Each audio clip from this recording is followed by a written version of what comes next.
আগামী পর্বে আমরা দেখতে পাবো 5 বছর পর রানী বড় ডক্টর হয়ে দুর্জয়ের মুখোমুখি হয়ে দুর্জয়কে যোগ্য জবাব দিল। হ্যাঁ বন্ধুরা, আমরা এমনটাই দেখতে পাবো তোমাদের রানী ধারাবাহিকের আগামী পর্বগুলোতে।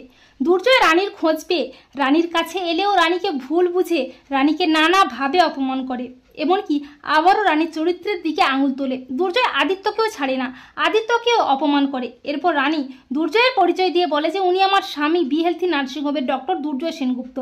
রানীর প্রতি দুর্জয়ের ব্যবহারে আদিত্য ও তার বাড়ির লোকজন অবাক হয়ে যায়। দুর্জয় রানীর কাছ থেকে দুনিকে নিয়ে যেতে চাইলেও রানী দুনিকে কোনো মতেই দুর্জয়কে দেয় না। এরপর দুর্জয় বলে যে রানী, এ জীবনে তোমার মুখও আমি দেখতে চাই না। তখন রানী বলে যে আমিও আমার এ মুখ তোমাকে দেখাতে চাই না, তুমি তোমার মতো করে জীবন কাটাও। এই বলে দুর্জয় রানীকে ভুল বুঝে রানীর উপর অভিমান করে আনিশাকে সাথে নিয়ে বিদেশে চলে যায়। অপরদিকে রানী পিকলুর কাছে যায় এবং পিকলুকে সুস্থ করে তোলার দায়িত্ব নেয়। আর মনে মনে ভাবে যে তোমাকে সুস্থ হতেই হবে পিকলুদা, তোমার জন্য আজকে দুর্জয় আমাকে ভুল বুঝলো, আমার চরিত্রের দিকে আঙুল তুললো, আমার পরিবারের লোকের থেকে আমি অনেক দূরে, তাই তোমাকে সুস্থ হয়ে সবার সামনে সত্যিটা বলতে হবে যে তুমি যা বলেছো সব মিথ্যে বলেছো, আমি নির্দোষ, আমি চরিত্রহীনা নই। এরপর দেখা যায় 5 বছর কেটে যায়, রানীর স্বপ্ন পূরণ হয়, রানী একজন বড় ডক্টর হয়ে ওঠে। আর সেই সাথে দুনির বয়সও 5 বছর হয়ে যায়। অপরদিকে দুর্জয় বিদেশ থেকে কলকাতায় ফিরে আসে।